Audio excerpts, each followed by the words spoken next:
there was a bit of a slowdown in economic growth from 6.3% in 2018 to 5.4%. So initially, the projections were the economy would pick up, economic activity would pick up, or growth would pick up to about 6.1% for 2020. So that was the framework underlying or underpinning the preparation of the budget for 2020-2021.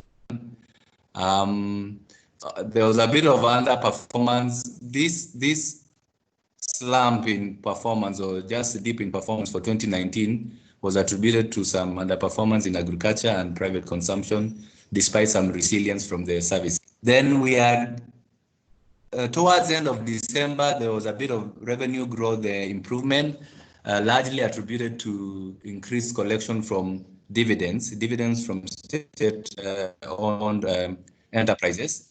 And of course, there was a bit of austerity measures regarding reduction in non-core expenditures, so expenditures in travel and stuff like that. Fiscal consolidation plan for fiscal deficit, the target was 6.3. And then our debt stress risk was moderate. So that was the context. But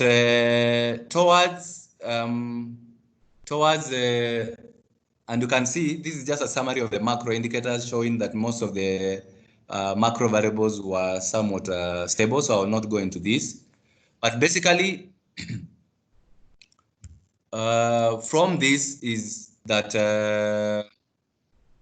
as you can see, we had some positives. But now, after from beginning around March, of course, for this last quarter of 2019-2020, the budget had to be revised.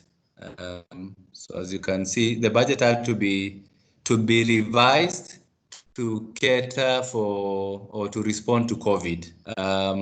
So initially we had a supplementary budget 1. And so this was prepared, supplementary budget 2 was prepared in early April, I think on the 8th of April. So what this meant is that the budget had to be revised to cater for COVID. And so the revision on the expenditure side was related to issues, to additional spending towards strengthening health systems, procurement of beds and stuff like that. And you can see the list there. The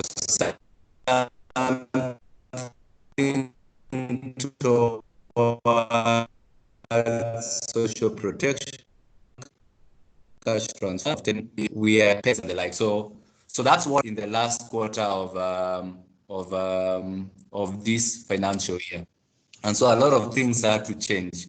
And so the context that we had completely changed, especially with regard to the revenues that were projected, as well as the target for fiscal deficit of 6.3.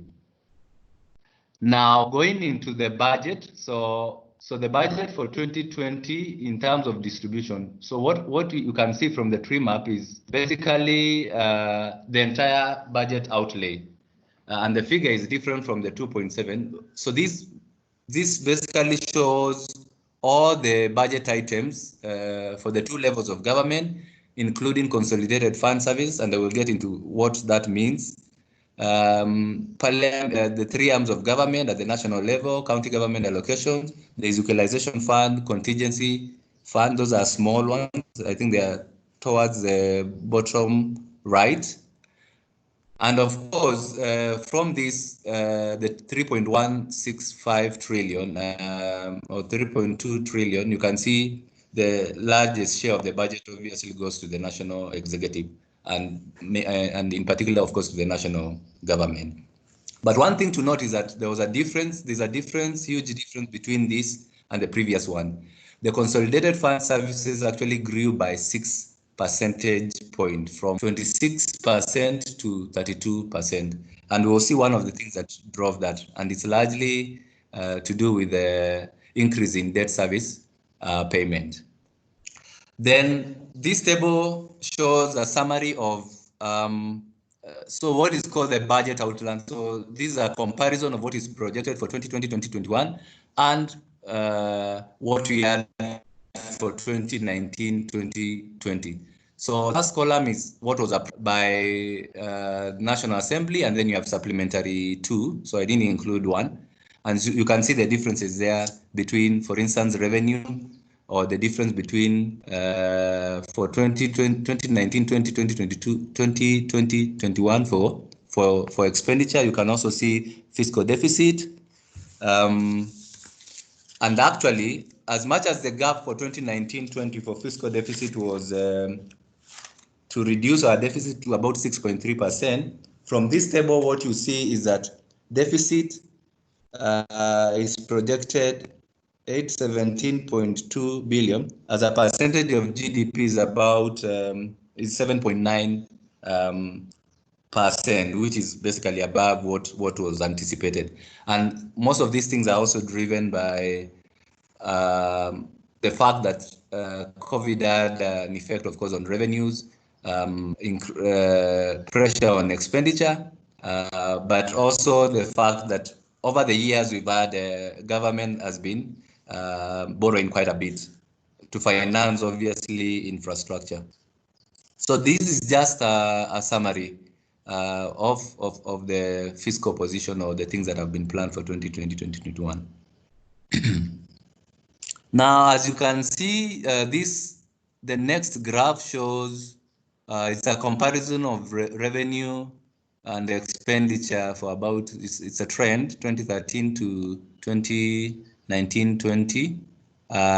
So you can see the deficit there, yes, just about, by the time we had the supplementary 1, it was 7.6, supplementary 2, I think 7.7 or 7.8 there about, yeah. So of course, what this meant is that the plan that the government had to reduce our fiscal deficit, all those things were thrown into disarray because of the COVID. Government obviously had to spend more in order to cater for COVID, and I already showed some of the things that COVID. And these are just the list, so I will not go into this again.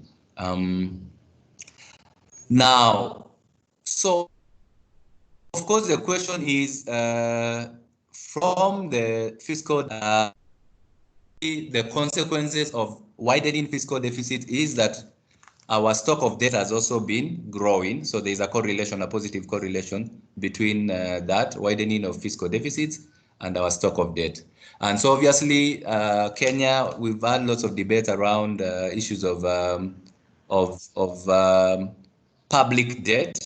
And as the Institute of Economic Affairs, we've had lots of actually numerous forums to discuss the issue of debt. And so the main concern about debt is just issues of affordability and whether it is sustainable. Now, this table on debt sustainability analysis from the IMF basically captures or presents some indicators on debt. Now, from this, our debt is sustainable. Of course, there are questions about the issues of sustainable, but what you can see from this is our debt is sustainable. The threshold there, the indicator is present value of public debt to GDP, and the threshold is 70. The figure for 2020 is supposed to be 62%. Sorry, I think there's something there. It's 62%, so it's within that. And you also remember the Public Finance Management Act was also revised to change the debt ceiling from a relative figure to a nominal figure of 9 trillion. And our debt by end of March 2020 was 6.2 trillion. So again, it's also within that threshold. But the two things to note is that we've actually breached the indicator on debt service to revenue. So what that indicator shows, and this was actually breached in 2019, and it's projected to be breached in 2020. So the threshold is 30, and you can see we are above 30. So what it means is that for 2019, for every 100 shillings that we collect, 45 shillings will go towards servicing of our debt. So obviously that's a cause for concern. And then the other thing to note, the second thing to note is that the overall risk assessment shows that it has actually worsened. I don't know what happened here. It's worsened from moderate to high. I think I mean. So this 9 is supposed to be high. So those are two things to note, things to do with the public debt that as a country we should be concerned. Now, this table on consolidated fund services, which basically speaks to the issues of, it's a fast charge, the items that are fast charge to the consolidated fund, and this is mandatory expenditure, and it's largely driven by debt service, payment, and pensions.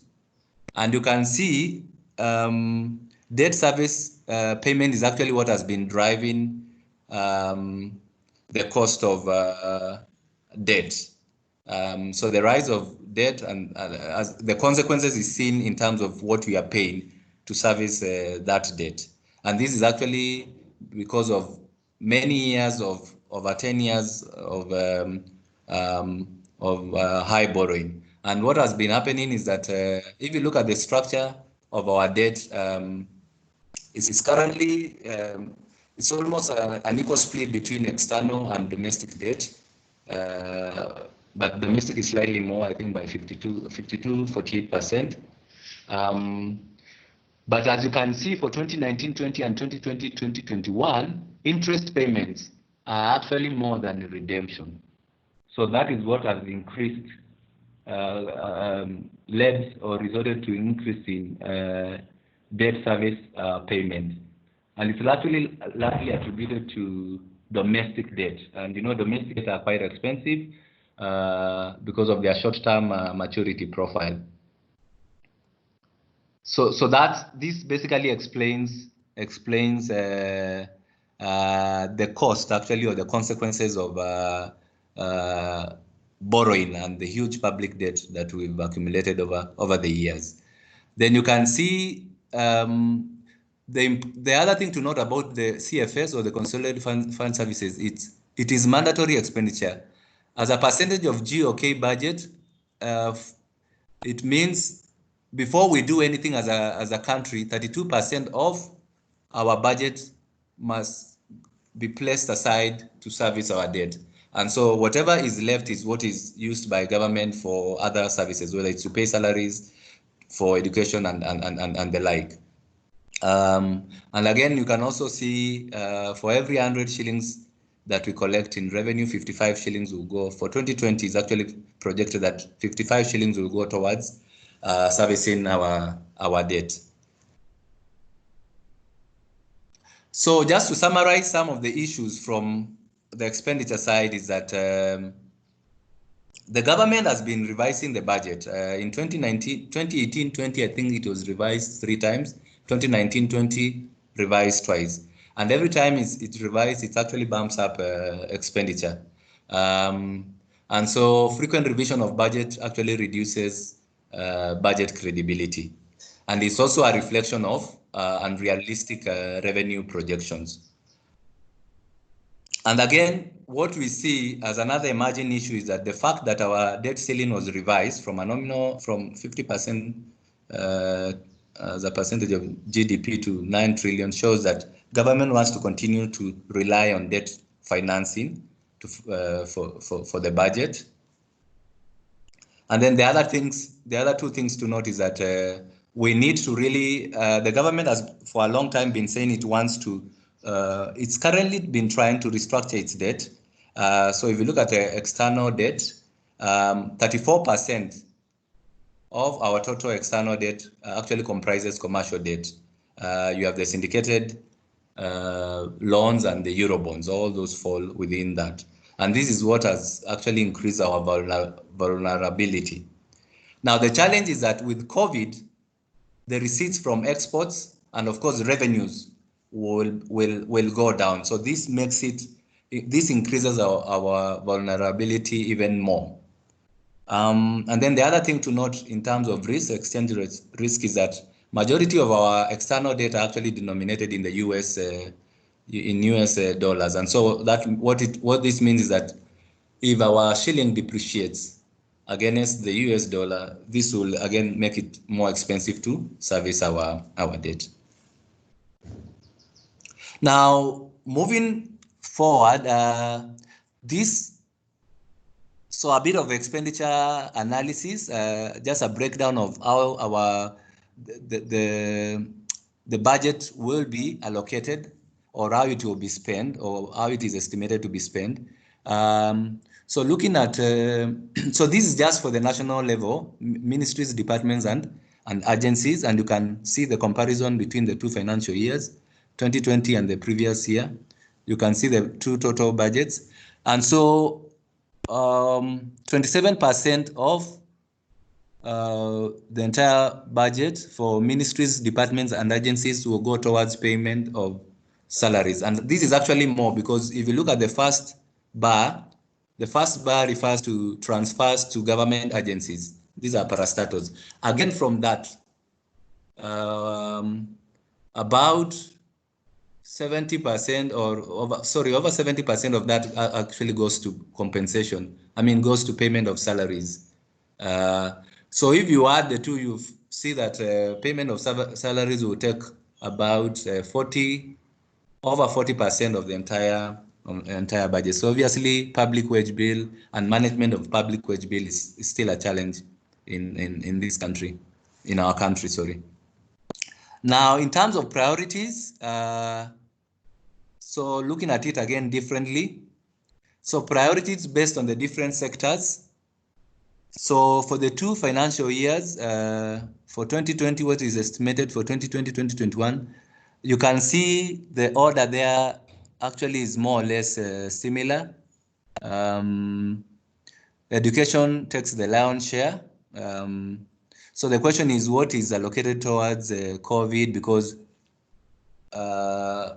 there are indications that part of the monies in different sectors will go towards COVID. So what I was able to pick, and we did a separate sector budget analysis, which will not be able to present today, but it will be in the write-up. But just as a way of example, from the Ministry of Health, there's a COVID-19 emergency response.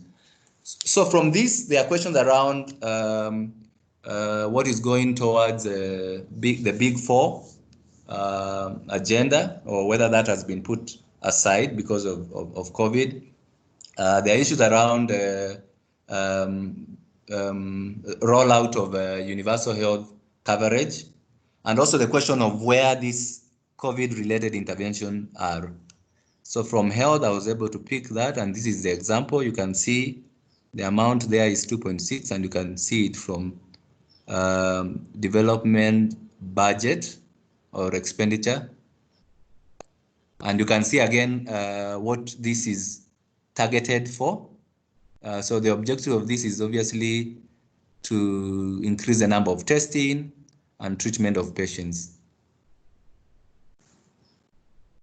So I just also threw you another example. So we did a sector budget analysis for health, for education, general economy, for infrastructure, environment. So this is just an example of environment. And for the sector on environment protection, water and natural resources, you can see the different programs there. Of course, the largest chunk of the budget will go towards water and sewerage. Wildlife conservation is about 8%. Now, when you look at that, you of course want to ask yourself whether these allocations are in line with the national priorities, and to a large extent they are, and also whether they're going to they're aligned to the realization of the Big Four plan. Now this graph shows the absorption rate. So for 2018-2019. So it is one thing to allocate resources, but it's another to see have been spent. So the issue or the question of efficiency in spending is quite important, because this is what informs whether we are getting value for money and informs the service delivery. Now, there are some good news. In 2018-19, at least there was a significant improvement. If you look at the development side, so absorption on the recurrent side is not a problem. It's often a challenge on the development side. At least for the energy, infrastructure, and ICT, absorption rate was quite high. Government benchmark was 80%, and this is over 80%, it's 89%. So at least, and this is actually one of those sectors that is an enabler for the Big Four. So some good news there. The average is 79.2, or the mean, but there are a few ministries that are lagging behind. Health is a concern because it's 66%.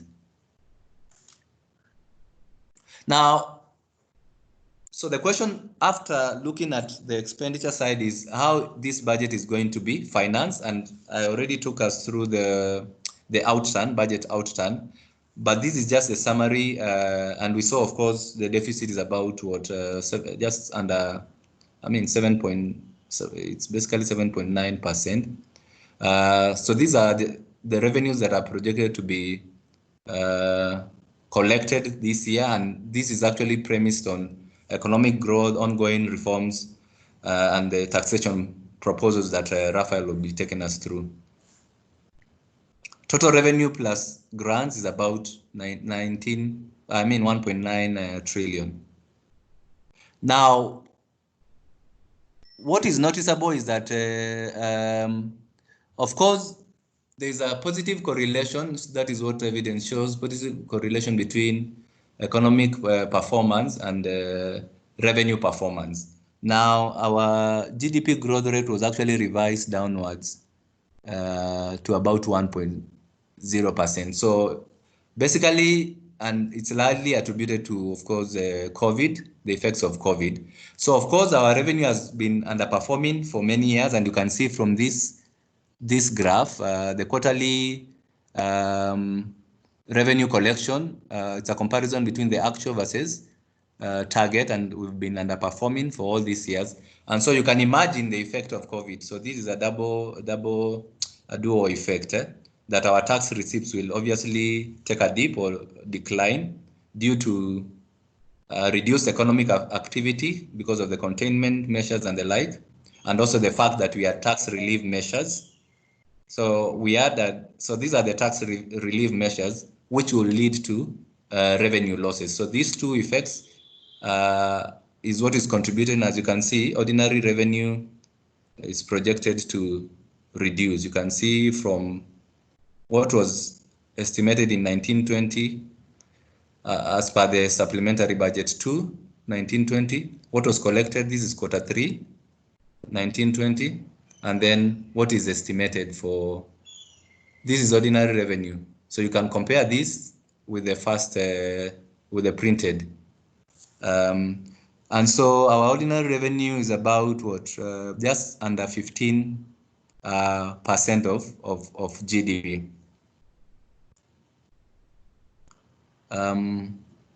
So this basically means that we will continue, unless we revise and rationalize our expenditure, we will continue to struggle in terms of financing our budget. So what this means is that fiscal discipline is very, very important in terms of just cutting our clothes according to our size, and just sticking to the priority expenditure. That's very critical because for some time now, and given the COVID, our revenue underperformance may worsen. Given some of the shocks from the COVID, there were some interventions. So I've just flagged this largely for information's sake, and this I picked from the budget statement, resource mobilization. So the challenges that we'll have from dipped revenue, export receipts. We had this rapid credit facility from IMF for budget balance of payment. Then the World Bank, there's some monies that it had released, 6.8 billion, for contingency emergency response, and then a follow-up on they are calling it second development policy operation from the Africa Development Bank and some grants from EU. So I was trying to locate this from the budget. What is not clear is how this is. So for EU, for the World Bank, the second one is a budget support. So I will check. I was trying to check just before this whether it's actually been captured in the budget. So whether this or how they are going to be channeled into the system is what is not clear. It wasn't actually clear from the budget statement that was read by the CS for National Treasury. So in conclusion, some of the key messages is that yes, there's some kind of a COVID economic recovery stimulus. There are basically questions around how this will be rolled out, transparency questions around that. But also, given that our revenue will probably will for some time now continue to underperform, we also need to start thinking of alternative sources of funding. Yes, public-private partnerships, we've had challenges on this, but we really have to think about how to get this going. The other thing to note is, of course, we've had lots of news around pending bills, some positive ones, but there are still challenges around releasing funds for this, because this had actually this will probably stimulate the private sector. On the expenditure side, we have to, as a country, continue with austerity measures and a freeze on development projects, given the challenges that we have. Then it's important to ensure that we seal any leakages, any wastages, and try and ensure that, because we can make savings from these wastages. And no doubt the issue of debt restructuring and proper debt management is a key one. Thank you. So I think I will stop to share so that Raffle, yeah. So Kwame, over to you.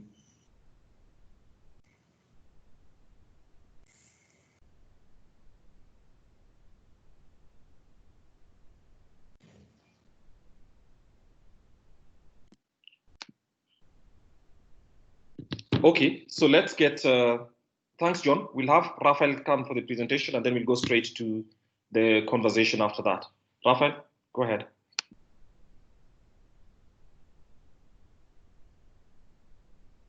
Good morning, everyone. Thank you, Kwame, for this opportunity, and thank you, John, for sharing the expenditure side. I will just quickly take you through a summary of some of the taxation proposals that were shared by the Cabinet Secretary of Finance last week.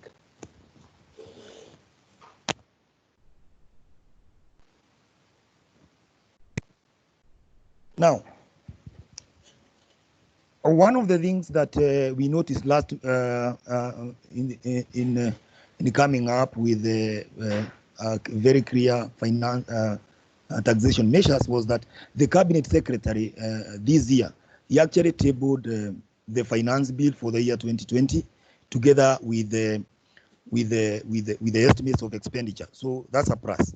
Number two is that the tax policy measures that he tabled this financial year are expected actually to net that 8.9 billion to the exchequer. Number three, and of important to note, is that resource mobilization is critical in helping to achieve the fiscal deficit, which I think John has already shared in terms of the deficit in the fiscal outlay that he has shared in the previous slides. Now, what are some of the administrative measures that we think that the Kenya Revenue Authority and even that they are supposed to put in place so that we can be able to realize some of the targets that are set out? Number one is that it is important that the Kenya Revenue Authority still continue to strengthen and upgrade the information and communication systems so that they can be able to monitor and see the loopholes so that they can be able to net some of the evaders of the tax system. Number two is that it is important for the jurisdictions to start sharing out with other states in terms of having MOUs, so that we can be able to fight issues about cross-border tax evasion. Number three, it is important the government of the day to continue ensuring that we are able to enhance revenue mechanism initiative, so that we can be able to net more revenue from various institutions in the country. Now, I'll go straight to some of the taxation measures that the government put in place to mitigate the adverse effect of COVID-19. And these, some of these taxation measures, actually they were approved by the president, and I think they are working. And one of the mitigation measures because of COVID-19 was that the Tax Law Amendment Bill 2020 proposed on expansion of the individual PIE band.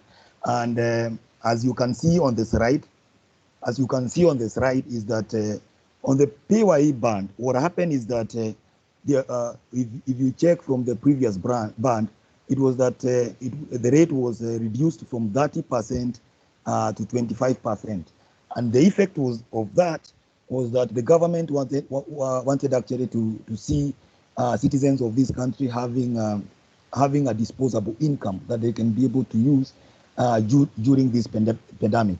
Number two was that the corporate tax rate was reduced from 30% to 25%, and this was, of course, to ensure that we have some incentive to the business community, so that they can be able to retain actually their staff and of course their operation.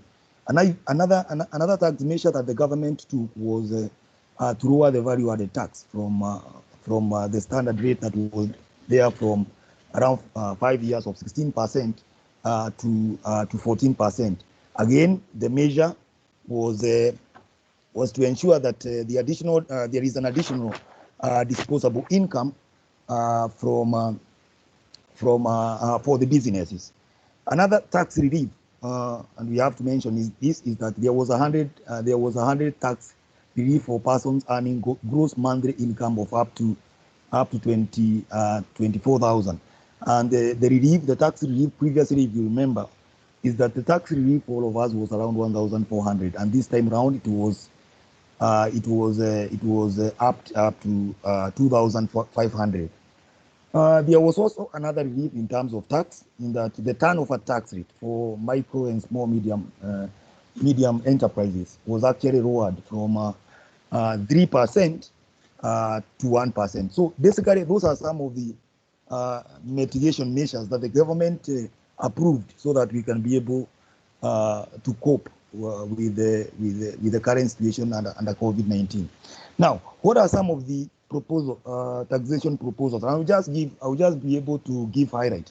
And if we are able to check what the CS shared in the budget speech, in that he focused on mainly the main taxes. That is the custom tax, the income tax, the value-added tax, the issues to do with the Tax Procedure Act, and the Miscellaneous and Levies Act.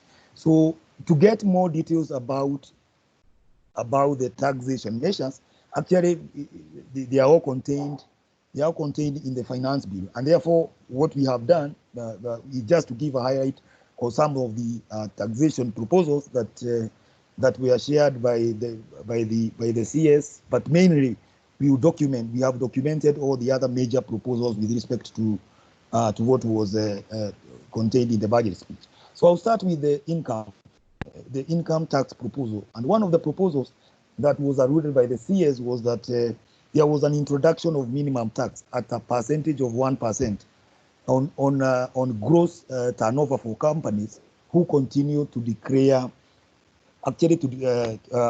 losses. And our thinking is that the target is, of course, to try and expand the tax net. But of course, the question that will come out is about the companies. And we know for sure that there are those companies that have continuously made losses. And we wonder in terms of mitigation how that will be able to have an effect in terms of doing business in this country. The second proposal, the taxation measure that was shared with respect to income tax, was of course increasing the residential income tax, which was capped at 15 million shillings at a rate of 10%. Of course, this again is a measure by the government to try and net more income from landlords, and of course trying to bring more landlords to the tax net.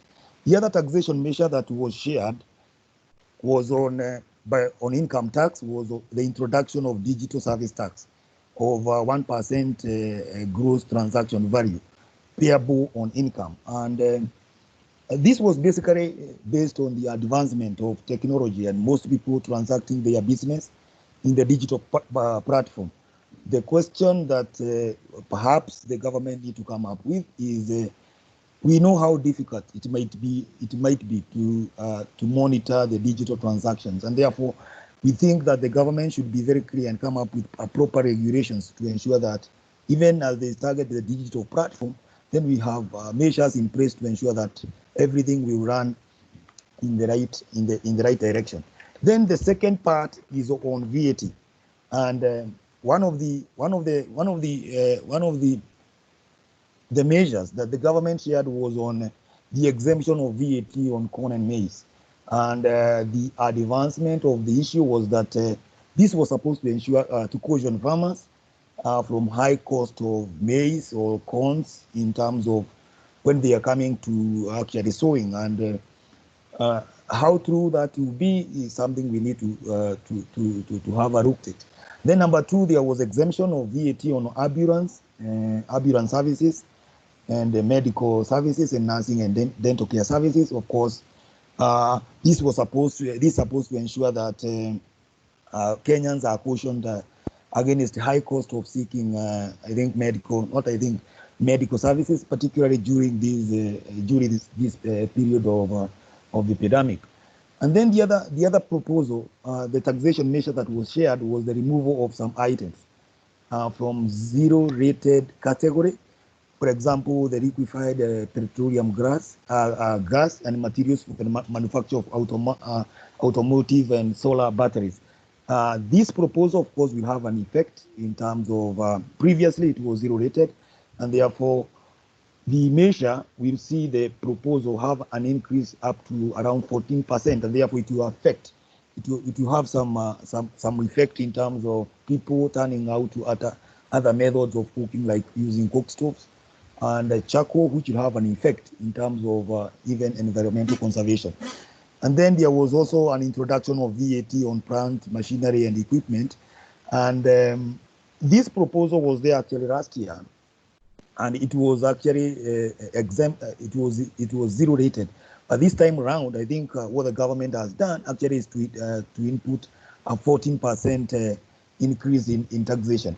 So generally, in terms of VAT, we have done a table which is contained in the other analysis, showing very clearly some of the changes that have been effected in terms of VAT from exempt. In the table you can see from the old rate up to the current rate, showing the different rate goods that are vatable to exempt, then exempt to standard. Here when I mean standard was that you are exempting an item to the standard rate that was there before. And turning out to the custom duty, a number of measures or a number of taxation measures actually were put in place, and one of them was that the CS granted a stay of application of import duty of 25% on paperboards for another one year period, and the same proposal was there last year, and the rationale of doing this is to protect the manufacturers of paper and paperboards from an unfair external competition. Of course, this is supposed to ensure that we support our manufacturing sector. Number two was the import duty remission on input used in the manufacture of PP diapers under the East African Community Duty Remission. And this again was supposed to ensure that we support locally manufactured products. Number 3, under the custom duty is we have allow input used in textile industry and apparel sector be imported duty-free under the East African Community Duty Remission. And the rationale behind this was to promote the production of new clothing in the textile industry. And again, the intention, of course, it will be now supporting our manufacturing sector in the country. Another proposal that was very clear was the exemption of custom duty input for assembly or manufacture of mobile phones through the East African Community Duty Remission by around 10%. Then there was the application of import duty of around 35% instead of 35%. Is supposed to ensure that we are able to protect our local industries, so that our youths and even the artisan and the informal sector can be able to benefit. Another measure under the custom duty was focusing on the issue of the pandemic, was import duty remission on raw materials and inputs. And the inputs for the manufacture of masks, sanitizers, ventilators, and personal protective equipment, which including the coveralls and the field and the fields. Finally, on the custom duty, there was an amendment of the East African Community Custom Management Act for the exemption of import duty supplies for the diagnosis, prevention, treatment, and management of epidemics, and health hazard.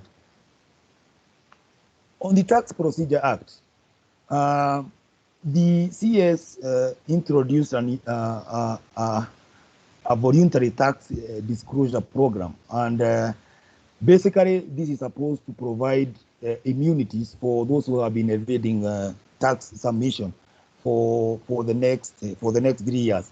But what the minister indicated is that the disclosure should be able to go backward up to 5 years.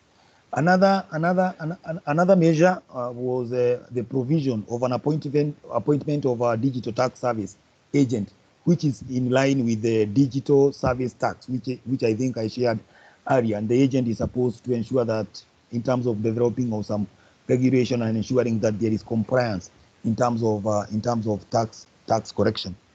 Then there is the Miscellaneous Fee and Levies Act, and the clear proposal that was shared was in the exemption of import declaration fees and railway development levy on all goods, including materials, supplies, equipment, machinery, and motor vehicles for imported official use by the Kenya Defence Forces and the National Police Service. One of the things that comes out very clear here is that the import declaration fees previously was being paid by the National Treasury. The exemption of it means that there will not be that bureaucracy in terms of payments of the IDF fees. Other taxation measures that the CES focused too much was the finance bill actually proposes to subject income tax earned by NSS to tax system. There is also the taxation of income on home ownership saving plan, which I think would discourage home ownership. Then there will be taxation of bonus for low income earners, and the taxation again of pension for persons aged 65 and below and above. So in my conclusion, I think one of the things the government should be able to focus on is that the taxation measures and estimates and the estimates of expenditure, we know they are supposed to be approved before the end of this month. But our thinking is that the passage, and we know the finance bill is supposed to be approved 90 days after. I think to some extent the approval of those two documents should go together. And then in terms of the proposals, the proposed tax measures that are usually we normally, for example, what have been proposed by the government. There should be a clear linkage in terms of expenditure to those taxation measures. Number two is we need to have a certain tax-related policy measures and actions, which should be accompanied by clear administrative and financial, and of course, implementation framework, in order to facilitate the issue of rolling over, so that even in terms of coming up with proper regulations, so that it's clear when we have these tax policy measures, these are the roadmaps that we have in place. So thank you very much, Kwame. Okay, thank you very much, Rafael, and thanks for the presentation. So, ladies and gentlemen, we've had two things. We had John present to us on the expenditure proposals, telling us about the consolidated fund services, which is part of the non-discretionary spending, and then the discretionary spending. One of the things that came from that is that the biggest one, which of course even the media has covered, is the 904 billion. 904 billion is expenditure that is non-discretionary because it's paying for the redemption of debt plus the interest on that debt. 904, as John showed, just 5 years ago, it was 300 billion. It's now come to about 904 billion. And of course, if it wasn't for stretched budgets, it would be 1 trillion. The estimates show that next year, the total expenditure will be about 1 trillion and more for just tax redemption. I mean, that's for redemption of debt and the interest. So that's the first thing. So this year's expenditures, as you can tell, is going up, but the revenues are a bit, obviously the expectation is that 1.8 trillion in the circumstances would definitely be much too hopeful. So there's a possibility that the tax, there'll be a wedge and that the deficit will be much, much higher than what has been expected. As we saw, the deficit over the last 7 years consistently has been below what is considered the safe level of 3.5% of GDP to be lower. In more often than not, it's been a double that, and this year definitely it's going to remain so. So that's on the revenue side. We also have seen that in addition to the size of the budgets that we have, one of the things that concerns us at the Institute of Economic Affairs is the ability to absorb. And you can tell it's predictable that absorption rates for recurrent expenditure is easier. Basically, you're paying salaries and that's easy too. So all of them are well above 80, 90, 90, 95%. But the issue is about the absorption capacity, which is demonstrated in the fact that there's a huge variation among departments of state in terms of how they absorb the development, the capital side of expenditure, suggesting that obviously the capital spending is actually much, much lower. We've also seen that there's some significant in the distribution of income and its management, our revenues and its management, counties together with county governments together with the executive and the judiciary all together spend less than 20% of all public spending.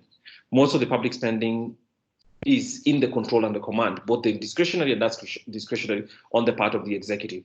So I think that's an important discussion for whatever discourse Kenyans would like to have about how taxes are distributed and how money is spent. Then Rafael has taken us through the financing side of the budget, which is through the Finance Act bill. And we've seen some very odd behavior. One of them is that, there's been some reversals of some taxes.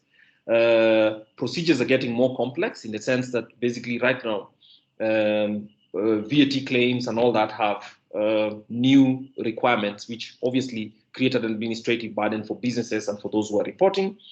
And then there's the very new taxes, such as that the tax that says that basically there's a turnover tax, which is on businesses, so that businesses will pay a turnover tax even if they have 1% of their revenues, even if they have a loss. And that's very peculiar because one of the things that it's saying is a business that's recording a loss in the first place has no revenue to report, or rather has no income to report on. But it gave me some interesting things. So it tells, for instance, that if this law was to pass, Kenya Airways, which had about revenues of 168 billion last year, based on the reference that I've looked at, would owe taxpayers about 1.6 billion shillings. Do they even have that money? I suspect not. Mumia Sugar Company as well, I think in my estimation would owe the government of Kenya 400 million or thereabouts. About 140 million or thereabouts. Is that even reasonable? I don't think it's reasonable. So these things require much more. But what they demonstrate to us at the Institute of Economic Affairs is the pressure and this increasing wedge between public spending on one side, which is very static and always growing, and growing at a much higher rate more recently than the rate at which revenues should be grown. So when we have a shock as COVID-19 has, I think it's very difficult to adjust without cutting budgets abruptly. We know what the risk might be in terms of tipping us towards a recession, but basically what it's telling us is there's some crunch time because revenues will not grow as fast as we think has been assumed. And of course, the debts must be serviced and they must be paid for. So I think it's a budget drawn in very difficult times. Businesses aren't all doing very well. I think the environment is not clear. The uncertainties all put together show that there's we'll need to watch this very, very carefully, budget implementation very carefully, both at the national government level, at the county level, but also at the state departments. So I'll open up now for discussions. I have a couple of questions that I've received before, but I will not. I'll ask them to John and Raffle a little later. So there's a chat box that's available. Please send your questions if you'd like to, but otherwise, if you do not, just raise your hand because there's a menu bar that's floating on your screen. Please use it, and I'll point out to you, and you can introduce yourself, and then ask a question to either John or Raffle. And one more thing that I'd ask is, unless you're asking a question, please, because we are recording this session, unless you'd like to ask a question, please switch off your camera, turn off your camera, so that the only person we have on the screen is those who are showing. So Mr. Nick Nzioki, please turn off your camera if you don't mind it. Thank you. Can I have the questions? Oh yes, so there's a question for John here. So John, someone asks you to clarify that about budget total, which is the difference between the 2.7 trillion and the 3.2 trillion that we show in the outturn. So John, please answer that first as we take the other questions.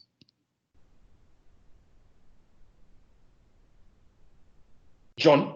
Yes. Thanks, Kwame. So I've seen that from Imali. Just one sec. Yeah, so the first is just for me to confirm. To confirm whether our revenues, the projected revenues plus grants, whether that's 1.9, and indeed, from the estimates of revenues and grants, that's what is being projected. So the grants are about.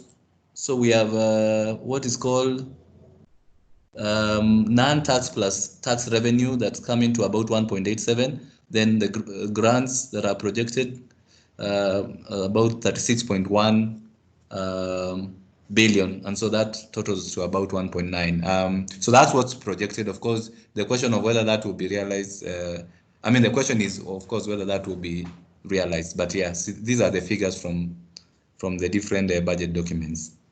Yeah, thank you. No, there's another question as well.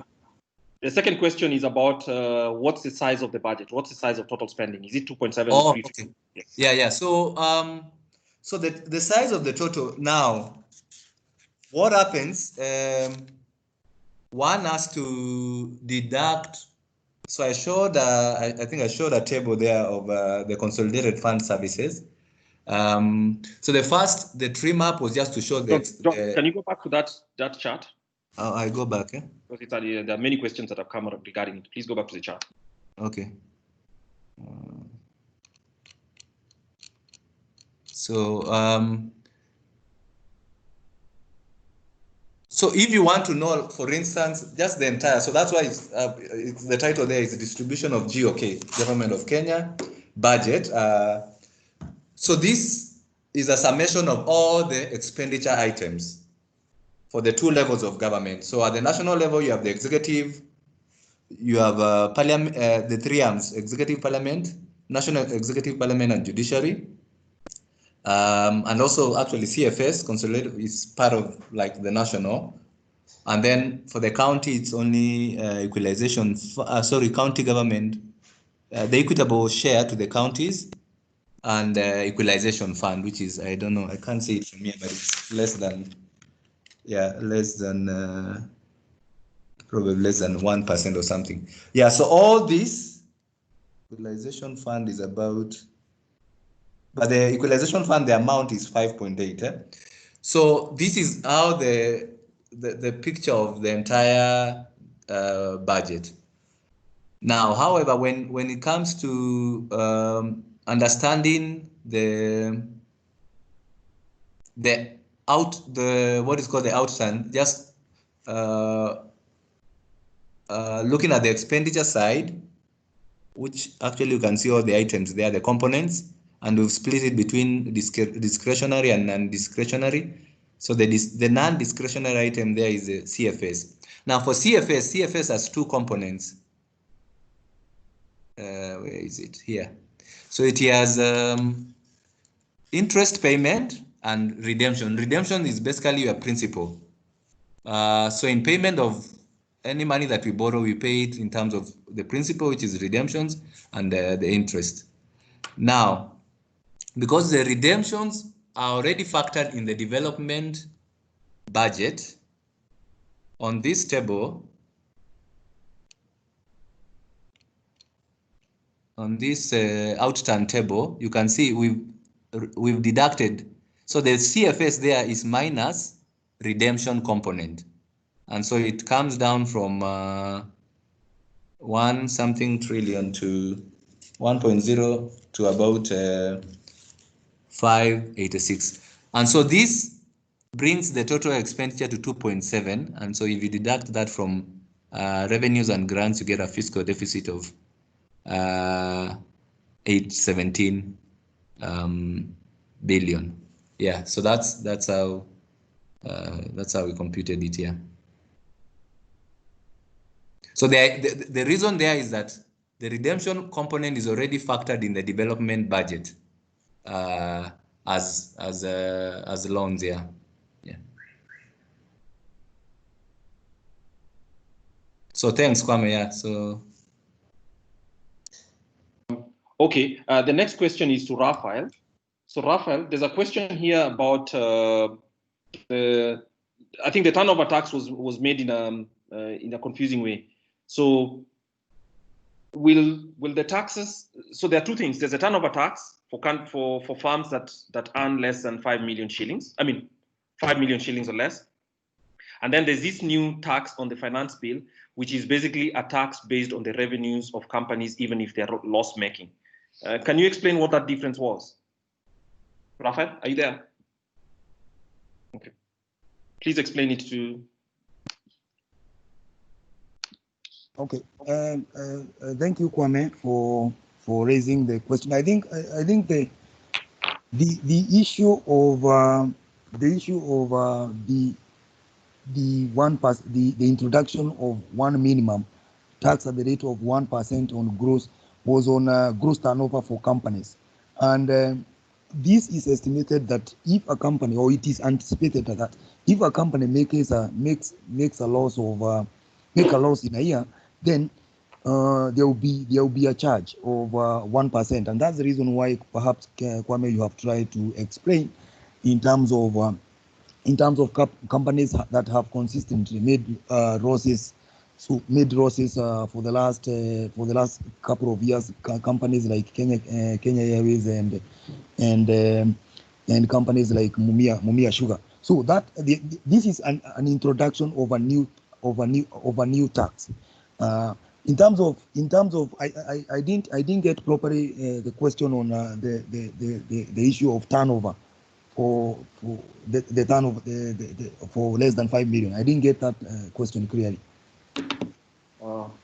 Okay, let me just explain that there's a turnover tax that exists, and that turnover tax at the beginning of the year was set at 3%, and I think then it was revised to 1% after the COVID emergency. And so people mistake that turnover tax, which is completely different for companies that earn $500,000 or less, with this other taxation for every business on the basis of the revenue, right? So one is a turnover tax, the other is a minimum tax. So it shows that any company that does not record profits at the beginning of the year, they are still entitled to or rather they're still obligated to pay revenues to the Kenya Revenue Authority based on their turnover. So even if you don't have any, you have not recorded a tax, you have not recorded a profit, you will pay on the basis of your revenue. And that revenue, the minimum tax is therefore 1%, or your, so what that means is that there's no company that will be making returns that are negative. So even if you make negative returns, you're still entitled to make. And I gave the example of, say, the example of Kenya Airways. Kenya Airways obviously didn't make any money last year and this year as well. Regardless, according to this rule, if it was to pass, it would mean that Kenya Airways would still have a tax obligation equivalent to 1% of their turnover. So basically, that's what it means. Yeah, thanks. So I've clarified that. There's a second question to, I think, to both of you from Sharon, and the question is, does a budget performance review happen in order to analyze how the projected performance of the budget and how it was implemented? So that's question one. And then the second question is, does the national budget inform expected economic outcomes? So if so, what do the presenters think will be the economic performance outcome from these budgets? So basically, your assessment about how this budget will lead to next year when we come to that budget. Next year when you come to a review. It is.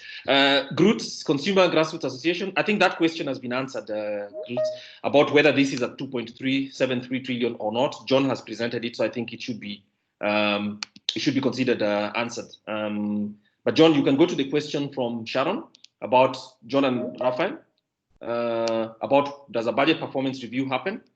And then what do we think are the prospects for this budget for the year?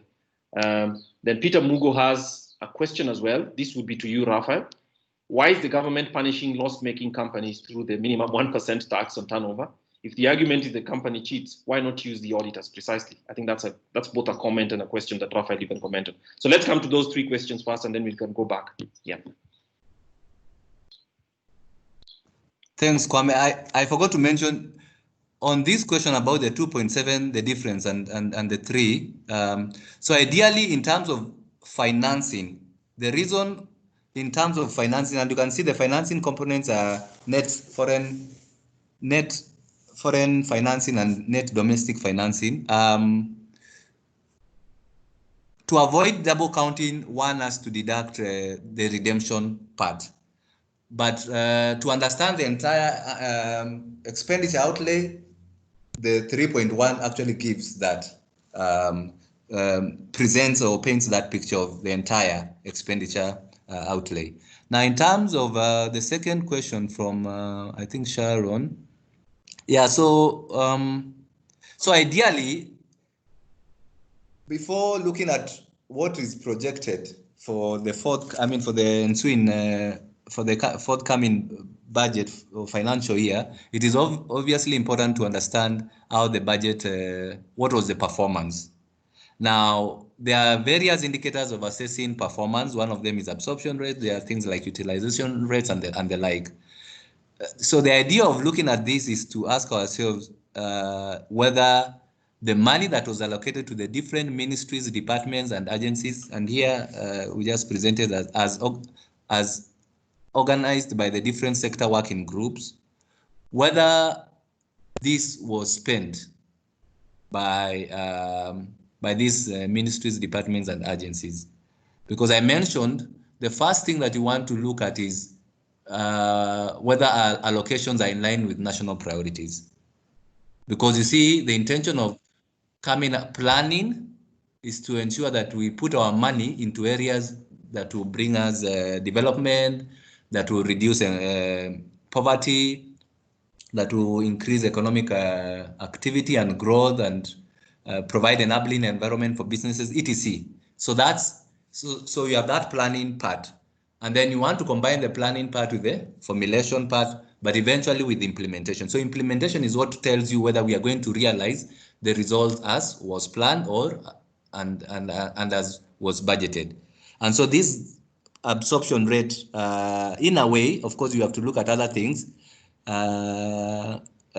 tells us that story that yes, at least for instance, the energy infrastructure and ICT has had major challenges. Its absorption rate tends to be For many years, it has been below, I think even previous year, below 60%. And so what it means is that money that was allocated towards, for instance, construction of a road, because either monies were sent late or there was lack of capacity, or there were procurement challenges, delays and stuff like that, or a combination of all those things, it may mean that a road that was anticipated to be complete in a year or 2 or 3 will probably not be complete because of the challenges of absorption.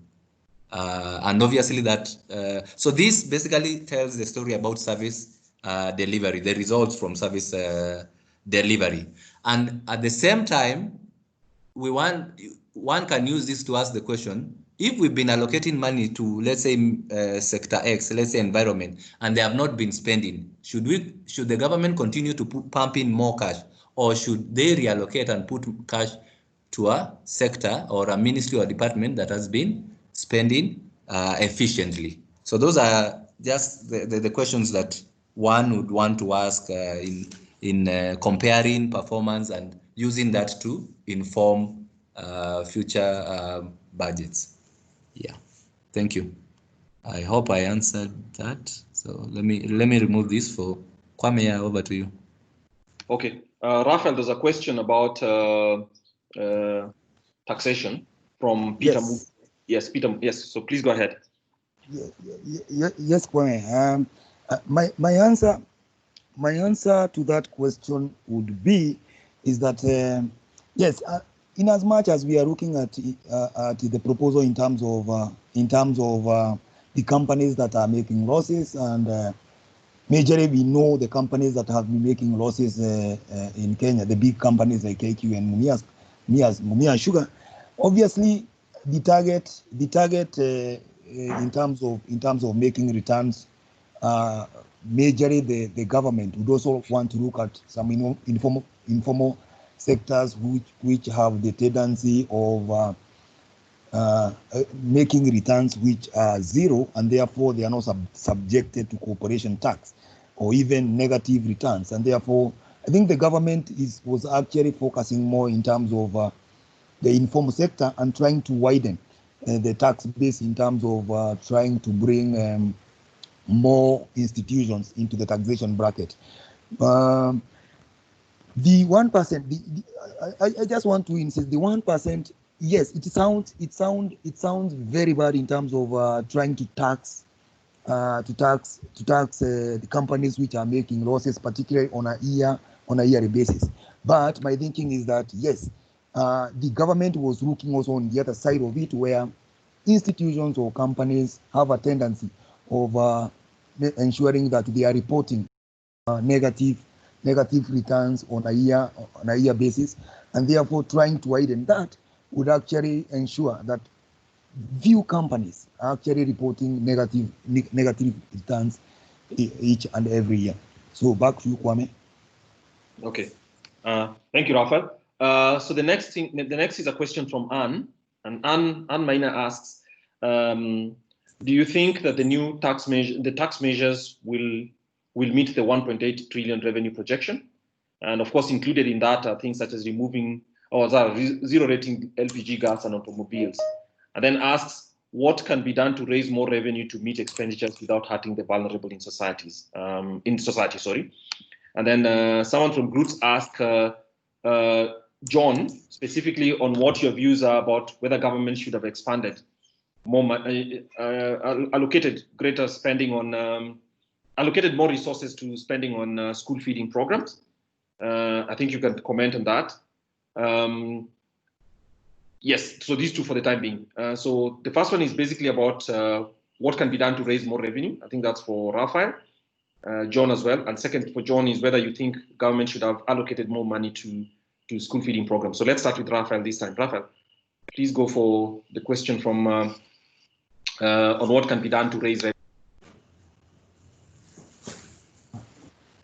Thank you, Kwame. I think one of the things I mentioned when I was starting my presentation was that the Kenya Revenue Authority need to put measures so that we can be able to strengthen our system. For example, one of one of the tax that they have introduced is the digital service tax, which for me, I think in terms of regulations, we do not have clear regulations on how we are supposed to correct the revenues that we want to make as an institution. And therefore, for me, my thinking is that the Kenya Revenue Authority should be able to enhance the resource basket. Then we need to strengthen and update our IC system so that it is clear that we can be able to get more in terms of revenue. Number two, in terms of raising resources, is that yes, I think we also need to target the measures that the Kenya Revenue Authority should be more targeted. For example, the data that is in place is that it's around 2 million people in the formal sector who normally contribute toward PAYE. I think a time is now where we should be able now to even target the informal sector, where everybody is contributing to the basket. Number three, over and over the years, the question is whether the measures that has been put in place will be able to finance the budget. But from the past experience is that always over and over again, the measures that has always been put in place has never been able to finance the budget, the budget fully. So I think the government should be able to work hard with even other partners to ensure that the financing gap that we have had over and over the years can be able to be financed using our own tax measures. Number two is on the vulnerable in the society. I think even if they are not contained in the taxation measures, I think some of the policies that the government have come up with caters for the vulnerable group in the community. Even during this pandemic, I think there are a number of measures like cash transfers and ensuring that the targeted groups, particularly in the informal settlements, are in place. So yes, in terms of policies, I think they are in place, and I think the government has already, through the various plans, put aside some cash transfers to cater for the vulnerable group and even the marginalized group. Back to you, Kwame. Okay, thanks. John, you're next. Yeah, so just to also add on to what Raffle has just noted with regard to the issue of tax measures and whether we indeed raise the revenues that have been projected, 1.8, of course, plus grants is, yeah, so basically the 1.8. So we are, of course, now living in very interesting times, and so as I mentioned, revenue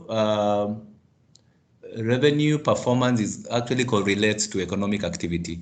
But one thing based on evidence is that we have some structural, the way our economy is organized, it has some structural challenges in that even when we had experienced some rebound, it seems that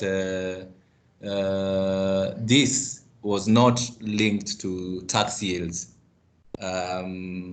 So basically showing or revealing that there's some kind of a disconnect because it is expected that it's like revenue is not responding to improvement in economic activity. But just to mention that of course this how soon we will rebound as a country, and based on the interventions that have been put in place to ensure that the economy rebounds, and the design of this intervention is what will determine the extent to which we raise the revenues that have been mentioned here. And the second thing is that obviously for many years we've had challenges about unrealistic revenues. There are questions around revenue forecasting. So there's been a bit of moderating or tempering. Having some kind of a modest, especially last year, last financial year and a bit in this year. So we have to ensure that first we try and we get our projections, we try and moderate them to be more realistic. But the question of whether we will raise what we projected is just basically based on how quickly we rebound, and this is obviously based on the interventions that have been put in place and how they've been designed. For instance, in terms of trying to stimulate private sector, MSMEs. I'm not sure some of the things that have been mentioned, whether they will lead to stimulating or supporting SMEs. And I know Kwame had some discussion. We had a webinar either 2 weeks ago about what government should do given different scenarios for us to be able to rebound. So it's dependent on all those issues. Those issues are critical in the sense, and they will determine the extent to which we'll be able to raise these revenues. Then on the question of school feeding, so this obviously should be based on evidence, the needs for school feeding. I know school feeding is of course critical and it's important in terms of retention, for especially in primary school, retentions and transition. It's a critical intervention, but whether it should be more or less, so that obviously has to be informed by some evidence, some needs assessment. Yeah, so I can't really tell just on the top of my head. Yeah, but again, we have analyzed education. I'll just have to check what we have said about the school feeding, but you can look out for our report. I think it will mention something to this effect. But obviously, for school feeding and any other intervention, all those should be based on evidence and performance. Yeah, and of course tied to the limited resources. So the idea is just to ensure that we put our money, we allocate based on priorities, and we improve on efficiency in spending. Thank you. Okay, fine, thanks. So John, this is the first question. It's also to you, so just make sure you take note. So the first is from Raffle. It says, I may have missed your point on the debt sustainability analysis. Is your conclusion that our risk has moved from moderate to high? And also, what's the implication of the domestic debt targets on probable debt servicing costs going forward? I hope you got those two. So Rafael asks, is your conclusion that the country risk has moved from moderate to high? And second, what's the implication of the domestic debt targets on probable debt servicing costs going forward? So that's one question. So the question two comes from Ramanyang, and he follows up on the question on digital tax. He says, in order to implement this, should we expect the state to go after banks and make them withholding tax agents for any payments which are made via credit card, debit cards to target firms like Netflix, for example? So that would be Rafael, but I mean, I could help with that as well. And then Peter Mugo asks a question too, which I think is long overdue. I think, yes, the analysis so far suggests that, and John and Rafael have not been sufficiently cautious, but it suggests that if government is chasing revenue, that revenue should necessarily be chased. I think as Rafael spoke about, as John and Rafael both mentioned, that the gap between expenditure and financing, rather between expenditure and revenues is widening, and it might be wider if the COVID emergency goes much longer. So let me just hijack this dispensation and actually argue that, yes, it's also true.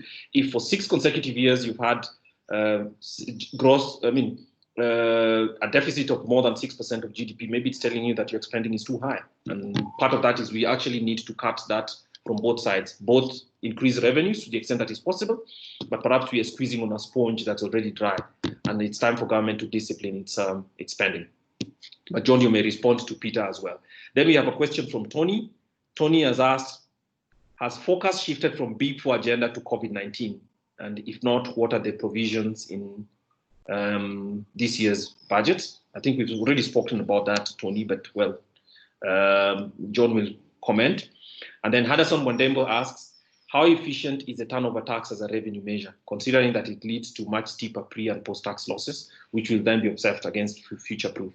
I guess that's an important thing, because what incentives does it give a company when you actually can take your taxes today? So how it affects behavior and what it simply means is an essential thing for to consider.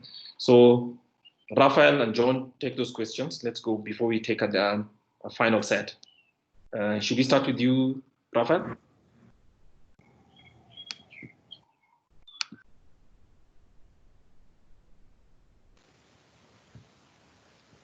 Yes, I think I would take on the issue of digital tax. I think yes, I agree. I think the agents who are supposed to be implementing this agree. To some extent, I agree. It should be bank they will be able to do better in terms of the withholding the amount that is being taxed by the that is being taxed being taxed on the platform. Number two is on what incentive does it give for a company to pay the withholding tax. I think that is one of the argument that we have had for quite some time. And I think this at some point we need to pick this discussion perhaps with the relevant tax agencies so that we can see the effectiveness of implementing the turnover tax of taxing companies which have got a revenue of less than 5 million. I think those are the two questions that we're focused on taxation. Yeah. Okay, John. So the other questions, please, John. Thanks. So on the question from Rafael on our risk and the question on debt, yeah. So domestic. So I'll start with the domestic debt. Actually, the domestic debt target was so first. There's a medium-term debt strategy, and this is actually supposed to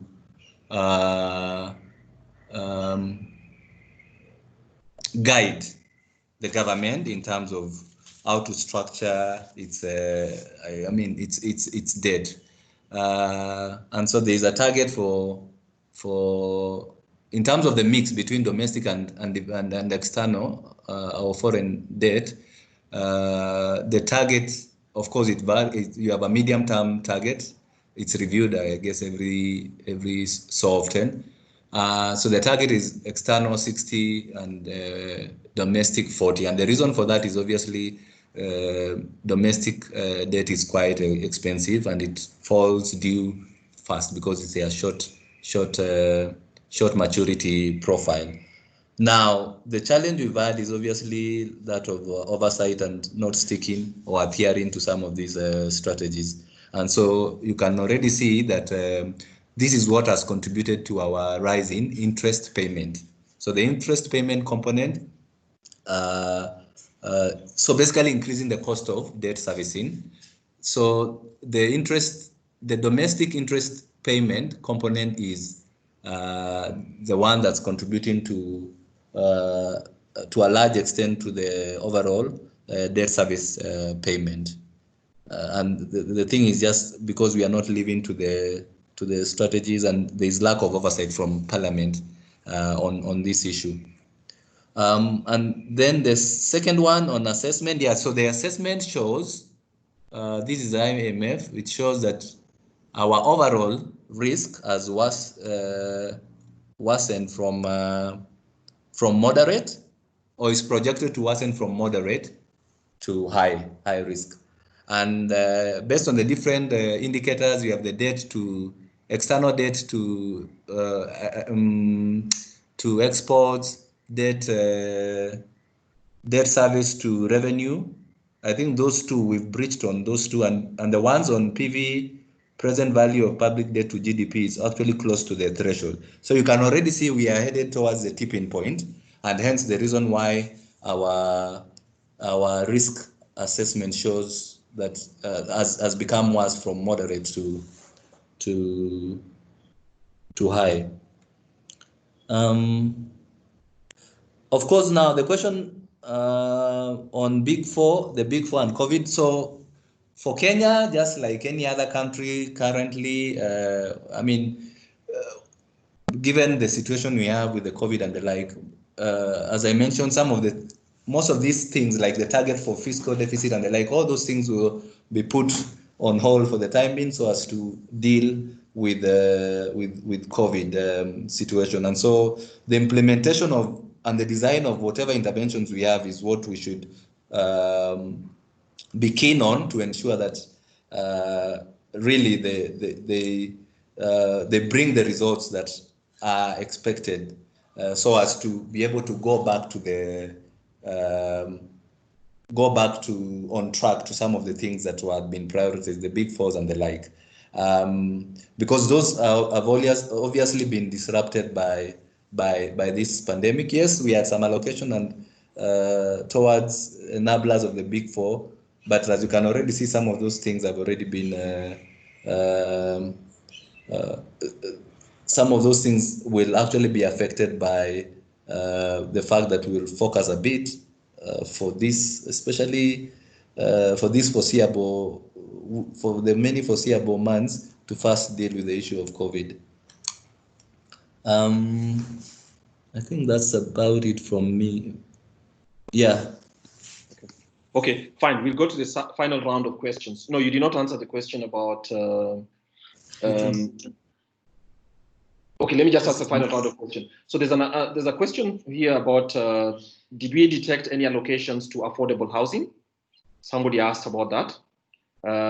And then the second one is Kenya due for debt relief? So before I come back to you and then ask you and Raffle to make your final comments, I'd like to add something about Rama. Yes, Rama, my understanding, and actually again, this is what tells you how complex Kenya's taxation is becoming, so that you cannot read the tax code and know what either Parliament or KRA as an administrator expect. Because my understanding from the use of apps, or rather the digital tax, is that that digital tax will be on digital tax applications, and that the KRA will be certified, or rather will be allowed to appoint those collectors and those companies. So yes, it's possible that they may ask companies that run payment systems to actually be collectors, but also they might also do what they call, they're targeting the applications such as Uber, such as the others that people use for buying, applications that people use for buying up stuff. So yes, it's not clear whether it's all digital transactions, which are in some cases already subject to taxes on the other side, on the purchase side, or whether it's all transactions that are related to only in-country, because I think what they suggest that it's only in-country payment systems. So what that means for the arrangement and how they will identify who collects the tax as an agent of the KRA is a different matter altogether. So that part is still not clear to us. So yes, that you ask that question makes it resonate as well.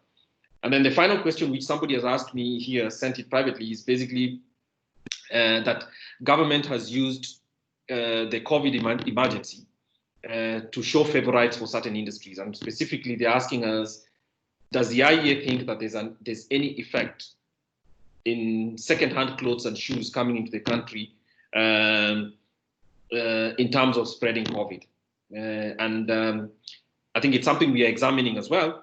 But the truth is, we've examined over many countries that Kenya was the only one that actually used the COVID emergency to cut off or to suspend imports of used goods and clothes, rather, used clothes for whatever reason. We also know that there's a history of farms in Kenya, especially apparel farms, which have always argued, incorrectly, but have always argued that the apparel industry is constrained by the fact that there's so much second-hand clothes coming into Kenya and that. So my answer to you is that there's no evidence, and most of the clothes that come in actually in imported form that are used are usually first completely sanitized, or rather completely fumigated before they're allowed to come in at some standards. So there's nothing to show that there's a special thing, but obviously this measure was taken by the Kenya Bureau of Standards in the interest of public health. I think it has implications for the taxation because these goods pay tax. So let's bear that in mind. So again, we see other things, which is that on the basis of the emergency, some rules are brought in, some which are public health, but they have implications for businesses, and they also have implications for the taxes that government collects as well. So I guess that's the answer that we can give for the time being. So John, please answer the questions on affordable housing, whether we could identify anything else. and on budget performance review, and on the question of debt relief. And then Rafael, please make your final comments so that we can close the meeting. Thank you very much. So let's start with Rafael. Rafael? Okay, thank you, Kwame. I think in terms of whether they are in the budget, whether there are some detectable issues that the government shared in terms of affordable housing, I think under the 8 points on the economic stimulus package, I think there are some clear pointers that alluded to the issue of allocating the budget toward the Kenya Mortgage Refinancing Company and the constructions of markets. So yes, in terms of allocations for this for the fiscal year 2020-2021, there are clear areas that the government targeted in terms of financing of affordable housing. In terms of my final remarks, I think over the years, each and every year, what has happened is that governments normally come up with the new taxation measures. For example, if we have a digital tax that is introduced this year, come next year, it's likely that you might see a shift. I think we need to challenge the government and ensure that if we approve a taxation measure, I think the operation of this tax measure should be lasting for example, 2 years, so that we are able to see the effectiveness of such a tax measure. Number two is on the issue of public participation, but of course, legislative accountability mechanism that need to be placed, so that we want to see the effectiveness of the members of parliament in terms of making the right oversight and ensuring that we are not having unrealistic revenue projections which will not cater for the expenditure. So I think it's high time we engage with we actually share with the members of parliament and tell them that we need to have clear legislative accountability mechanism so that we are able to have realistic revenue projections. So thank you, Kwame. Okay, John, thank you. John, go ahead. Thanks, Kwame. So on the issue of debt relief, whether we are as a country ripe for that. So of course, Kenya is a lower middle income country. And so currently, given our economic status, I guess what is available is basically just trying to renegotiate with some of our bilaterals for some debt restructuring or some kind of moratoriums on debt. Yeah, so those are some of the things that we can pursue. I'm not sure whether I don't know whether as AU, I don't know, as a group of African countries, maybe under the umbrella of AU, who knows, people, maybe there could be some some room for negotiating for debt relief. But some of the things that are already on our plate that we can do, and I guess maybe they're in the works or in the pipeline, is basically negotiating for debt restructuring and maybe just especially looking at extending the tenures and the like, or suspending some payment for a certain number of months and stuff like that. So those are things that I'm sure that the national government through Treasury is pursuing. And then in terms of affordable housing, and as I make my concluding remarks, just to note that I mean this analysis was done by a couple of my colleagues. We have Noah, Wamalwa, Fiona, Darmi, Steve, and of course Rafael.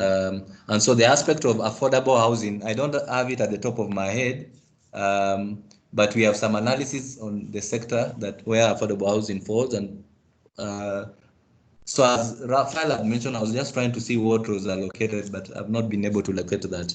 But please look out for the analysis. the paper will be through hopefully by Thursday evening, and we'll post it. And then from that, I'll be able to. You can check whether there's something on. I think there's something on affordable housing, and as a way of making my part in short is basically just to reiterate the issue of oversight is critical. Debt is a major challenge, and there are certain things around debt that we need to, as a country, review. For instance, the debt ceiling probably should be brought down, and the aspect of fiscal discipline is important, and oversight. Oversight, just as Raffle had mentioned, is something that we cannot overemphasize. Oversight not only from our legislative institution, but also from the public. That is very critical to ensure that whatever resources that have been put in this budget, that those resources are utilized in an effective and efficient manner. Thank you. Okay, thanks a lot. Thanks, Raffle and John. So Kevin has asked whether we will have a recording and the presentations available. Yes, Kevin, we'll have soon after this, we'll have this recording edited, but the presentations will be available immediately. We'll try and make sure that it's placed here, and we'll send a notice to all of you with a link to it. So that's clear. But I'd like to emphasize something that Henderson asked about.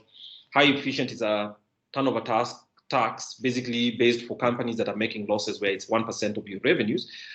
It's true, because it creates an interesting scenario, because if it is a loss and you have to pay 1% of your revenue for a loss, it means your losses will be higher.